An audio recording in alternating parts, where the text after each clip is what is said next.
Yo, what is up guys, Delboy here, aka Blue Collar Sports TV. Hopefully you guys are doing well. If you're new here, smash that like, hit subscribe, all of that good stuff.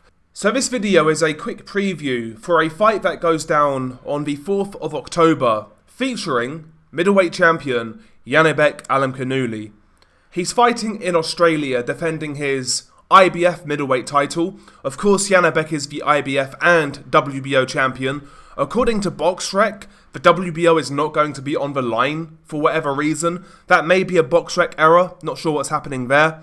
But Janibek is taking on the unknown contender by the name of Andrei Mikhailovich. Andrei Mikhailovich is a fighter of Russian descent who has resided in New Zealand his whole career, but has primarily fought in Australia. He's built up a record of 21-0 with 13 knockouts, 26 years old, and I believe he's the IBF #1 contender. That's why he's getting this fight. It's a mandatory fight for Janibek. And this is a massive step up for Andrei Mikhailovich. Yeah, he's built up a decent record, but you look at the record and you look at the names on there, and there is nobody of consequence. Like, nobody of consequence. Not even sort of recognizable journeymen or gatekeepers, not even that level of fighter. So, you know, he's a real unknown quantity, is what I would say. But he does fight with an entertaining style. He is aggressive, he's got okay power, and we'll see what he does in this massive step up. You know, he's got hometown advantage, he's been fighting in Australia for a long time. You know, the crowd is going to be willing him on. I'm sure he's going to take motivation from that. And ultimately, he's got nothing to lose. He's got this shot without ever really beating anybody. It's a shot at the lottery, so to speak. So I'm sure he's going to go in there and give it his all. Also, like I said, he's young. He's 26 years old. He's got a decent size for a middleweight.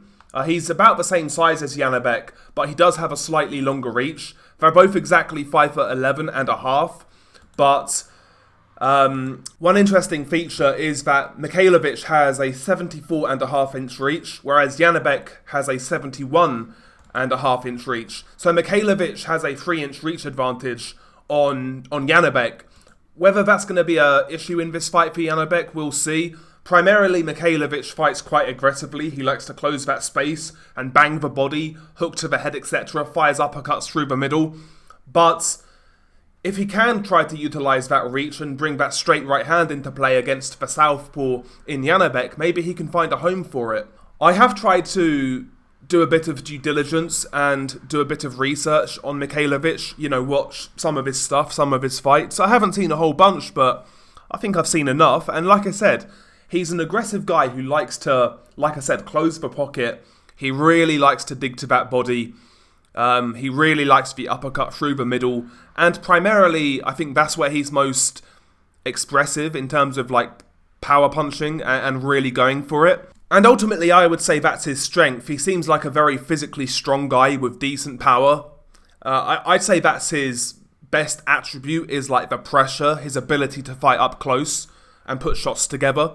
But I have seen some other nice little subtle things he does in there. From the outside, primarily he likes to jab with a low lead hand, and he'll hold his right hand pretty tucked to his chin. He likes to fire that jab from the waist and come over the top with a really quick right hand, and he throws that right hand from the outside actually pretty quickly. He's not the slowest guy in the world from what I've been seeing.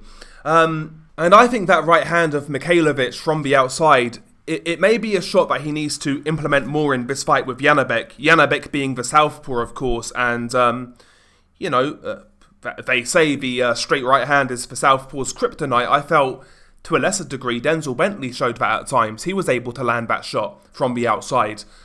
So yeah, maybe the quick right hand from Mikhailovich could be a good shot for him. Also, you know, I've seen him counter from the outside. Again, these are not things he does on a consistent basis, but from what I've seen of him, he's shown me that he can do it, and he's shown me that he can do it at a decent technique level. I look at the guy fight and I see some of the things he does, and I say to myself, yeah, I quite like that. That looked pretty cool. That looked decent. But the more I've seen of him, how I would describe it is he doesn't consistently pull off these good techniques. He doesn't consistently put these things together to where he's like super dominant. Primarily, he then just relies on the aggression, the punch output, the body work. He'll kind of like forget about the more technical things he does, and he'll turn into a wham bam thank you ma'am type of fighter. And when he does that defensively, he does start to open up. He is open for straight punches. He is open for an uppercut as he comes in. He doesn't take his head off centre line anywhere near enough when he gets aggressive, when he tries to close that space. And against a quick-handed counter-puncher, boxer-puncher like Janibek, who can really crack, that could be his undoing. Stylistically, listen, I think this fight favours Janibek. I really do, and I expect him to win. However, listen, Janibek was supposed to take this fight back in the summer. He missed weight, had to go to hospital due to kidney issues, I believe. Has that taken something out of him? What will trying to make 160 again do to him? That wasn't that long ago when he failed to make weight and ended up in hospital. That wasn't that long ago. What was that, only like 3 months ago maybe? Has he fully recovered? Can he healthily make the weight? If he can't, that kind of attritional style of Mikhailovich could have some success. So I guess my biggest issue for Janibek in this fight is his ability to make weight healthily and whether he's fully recovered from that last health issue he had. But stylistically, I do think this fight favours him, him being the counter-puncher who can punch, because Mikhailovich is going to give you those opportunities. However, would I be shocked if this isn't as easy as people make out or people assume? Not really, to be honest. I wouldn't be shocked if Mikhailovich has some success in there. Again, I've liked what I've seen to a certain degree from him, but it's at a low level. Maybe that doesn't translate at all and he gets destroyed, right? That could happen.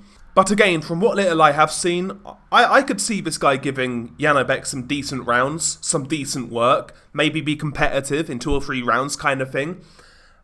But ultimately, yeah, Janibek is a higher class fighter. I think the holes that Mikhailovich leaves are going to be picked off by Janibek. We'll see what his chin is like in this fight because he does get hit, and Janibek can punch. So we'll see, man. But I think it's going to be entertaining for what it is.